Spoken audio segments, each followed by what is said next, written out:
اعوذ باللہ من الشیطان الرجیم بسم اللہ الرحمن الرحیم الحمد للہ رب العالمین الصلاة والسلام علی اشرف الخلق محمد وآلہ الطیبین الطاہرین وعجل فرجہم۔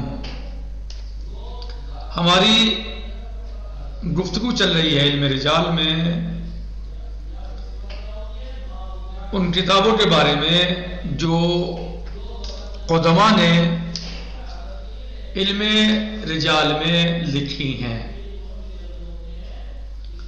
اس میں ہم نے بہت ساری تقریباً ابھی تک 5 کتابوں کا صاحب کتاب نے ذکر کیا، تو اسی کے اعتبار سے ہم نے بھی اس کو بیان کیا، رجال کشی، رجال نجاشی، رجال شیخ طوسی اور فہرست شیخ طوسی اور رجال برقی، جس کو ہم نے کل گزشتہ درس میں بیان کیا۔ آج ہم نمبر 6 پر پہنچے ہیں، وہ ہے رسالہ ابو غالب الرازی، رسالہ ابو غالب الرازی زراری، رسالہ ابو غالب الزراری یا زراری بہرحال۔ یہ جناب احمد بن محمد الزراری کا رسالہ ہے، جی زراری، یہ جناب احمد بن محمد الزراری کا رسالہ ہے، جن کا سلسلہ نسب جناب بکیر ابن اعین تک پہنچتا ہے، اور اس میں آل اعین کی شخصیات اور ان کے محدثین کا تذکرہ کیا گیا ہے۔ زرارہ بن اعین، تو اس میں آل اعین کی شخصیات اور ان کے محدثین کا تذکرہ کیا گیا ہے۔ اسے ابو غالب نے اپنے پوتے محمد بن عبداللہ بن ابی غالب کے لیے بطور اجازہ تحریر کیا ہے۔ ابو غالب نے کس کے لیے؟ اپنے پوتے محمد بن عبداللہ بن ابی غالب کے لیے بطور اجازہ تحریر کیا ہے، اور 356 ہجری میں مکمل کرنے کے بعد 367 ہجری میں اس کی تجدید کی ہے، جس کے بعد 368 ہجری میں خود بھی انتقال فرما گئے۔ ابو غالب ولادت 285 ہجری میں ہوئی تھی ابو غالب کی۔ اس رسالے میں ابو غالب نے 20 سے زیادہ مشائخ کا تذکرہ کیا ہے، اور انہی میں اپنے جد ابو طاہر کا ذکر کیا ہے، جن کا انتقال 300 ہجری میں ہوا ہے، 300 ہجری میں ہوا ہے۔ اور عبداللہ بن جعفر حمیری کا بھی تذکرہ کیا ہے، جو 297 ہجری میں کوفے میں وارد ہوئے ہیں، 297 ہجری میں کوفے میں وارد ہوئے ہیں۔ رسالے کے آخر میں ان کتابوں کی فہرست بھی درج کی گئی ہے، ان کتابوں کی فہرست بھی درج کی گئی ہے جو ابو غالب کے پاس موجود تھی اور جن سے وہ روایت کرتے تھے، اور ان کتابوں کی تعداد 100 سے زیادہ تھی۔ انہوں نے ان کتابوں سے روایت کرنے کا اجازہ اپنے فرزند کو بھی عنایت فرمایا تھا۔ علامہ آغا بزرگ تہرانی نے اس رسالے کی توصیف میں تحریر کیا، فرمایا ہے کہ اس میں آل اعین کے بہت سے افراد کا تذکرہ کیا گیا ہے۔ آغا بزرگ تہرانی نے اس رسالے کی توصیف میں تحریر کیا ہے کہ اس میں آل اعین کے بہت سے افراد کا تذکرہ کیا گیا ہے، جن میں سے ایک وقت میں 40 محدثین موجود تھے۔ بہت بڑی بات ہے، مگر افسوس کہ آج کوئی ایک بھی موجود نہیں ہے جو راوی حدیث یا طالب علم ہو، اور یہ بات انتہائی افسوسناک ہے کہ اتنا بڑا علمی خاندان اچانک اس طرح تمام ہو جائے۔ بہرحال رسالہ اگرچہ مختصر ہے لیکن علم رجال کے اصول اور مدارک میں شمار ہوتا ہے، اور اسے محدث بحرینی نے مکمل طور پر اپنے کشکول میں نقل کر دیا ہے، اور آخر دور میں علامہ سید محمد علی البتحی کی شرح کے ساتھ مستقل طور پر بھی طبع ہو گیا ہے۔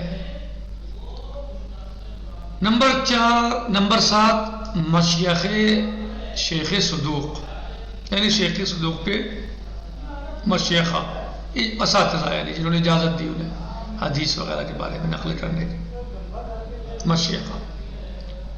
یہ حضرت شیخ ابو جعفر محمد بن علی ابن الحسین بن بابوے الصدوق کی تالیف ہے۔ مشیخ شیخ صدوق کس کی تالیف ہے؟ یہ شیخ ابو جعفر محمد بن علی بن الحسین بن بابوے الصدوق کی تالیف ہے۔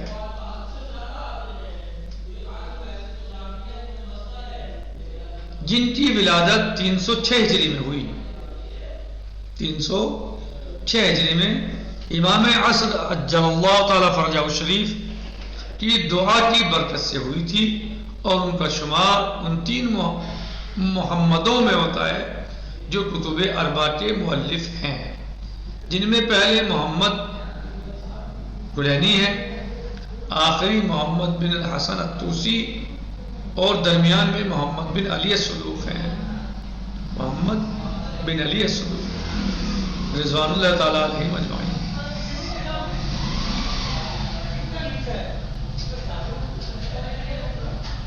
محمد بن یعقوب کلینی شیخ کلینی ہیں، اور محمد بن حسن شیخ طوسی ہیں، اور محمد بن علی شیخ صدوق رضوان اللہ تعالیٰ علیہم۔ یہ 306 ہجری میں ان کی ولادت ہوئی، 306 ہجری میں شیخ صدوق کی ولادت ہوئی۔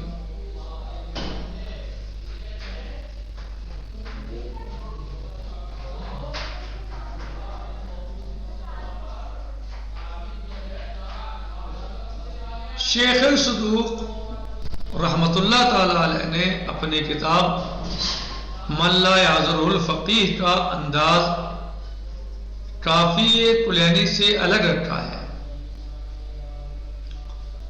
کہ جناب کلینی پوری سند کو روایت کے ساتھ نقل کرتے ہیں، اور شیخ صدوق رضوان اللہ تعالی علیہ نے اسناد کو حذف کر کے ایک رسالہ الگ سے مرتب کر دیا ہے، جس میں راوی سے اپنا سلسلہ سند نقل کر دیا ہے، اور اسی کو مشیخ صدوق کہا جاتا ہے، جو من لا یعذر الفقیہ کے ساتھ بطور تتمہ طبع ہوا ہے۔ صحیح۔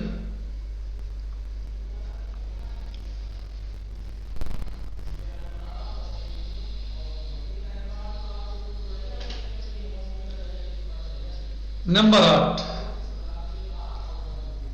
مشیخ الشیخ الطوسی، اس کا اندازہ بھی مشیخ صدوق کا ہے، اس کا انداز بھی طریقہ مشیخ صدوق کا ہے کہ شیخ طوسی رضوان اللہ تعالی علیہ نے اپنی کتاب تہذیب و استبصار کی سند الگ سے مرتب کر دی ہے، اور اصل کتاب میں راویوں کی تفصیل درج نہیں کی ہے، بلکہ کتاب کے تتمے میں شیوخ روایت کا سلسلہ بیان کر دیا ہے تاکہ کتاب سے استفادہ عام ہو سکے، اور اہل نظر اس تتمہ کتاب سے استفادہ کر کے سند حدیث کا فیصلہ کر سکیں۔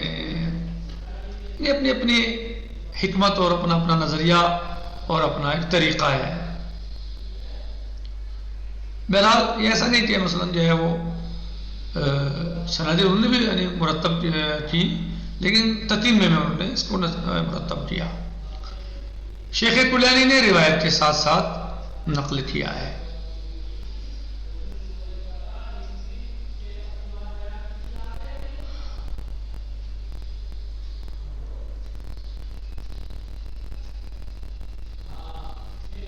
رجال غزائری،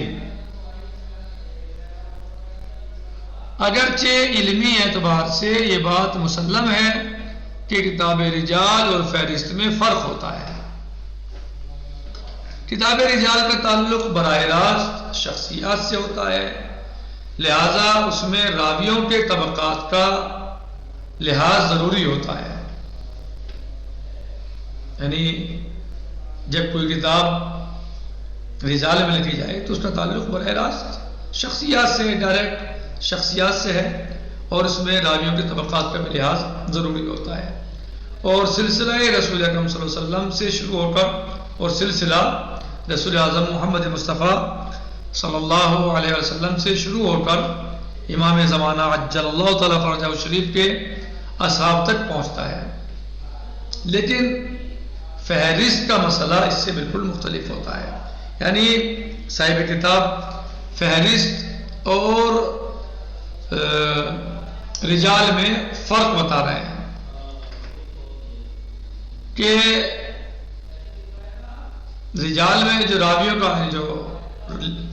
جو مسئلہ ہے ان کے طبقات کے لحاظ سے ضروری ہوتا ہے، ان میں طبقات کا لحاظ ضروری ہوتا ہے، اور سلسلہ رسول اکرم صلی اللہ علیہ وسلم سے شروع ہو کر امام زمانہ علیہ السلام کے اصحاب تک پہنچتا ہے۔ لیکن فہرست کا مسئلہ اس سے بالکل مختلف ہوتا ہے، اس کا تعلق کتب اور مصنفین سے ہے، لہذا اس میں ان طبقات کے لحاظ کی کوئی ضرورت نہیں ہوتی ہے۔ اور یہ وجہ ہے کہ شیخ طوسی کی کتاب کو رجال طوسی کہا جاتا ہے اور نجاشی کی کتاب کو فہرست سے تعبیر کیا جاتا ہے۔ لیکن اس کے باوجود اکثر مقامات پر یہ فنی رعایت پیش نظر نہیں رکھی جاتی، اور علم رجال کے بارے میں لکھی جانے والی کتابوں کو مختلف ناموں سے یاد کیا جاتا ہے۔ کبھی انہیں رجال کہا جاتا ہے، کبھی معرفت الرجال کا نام دیا جاتا ہے، کبھی تاریخ الرجال کے نام سے یاد کیا جاتا ہے، کبھی فہرست کہا جاتا ہے، اور کبھی ممدوحین و مذمومین کے نام سے تعبیر کیا جاتا ہے۔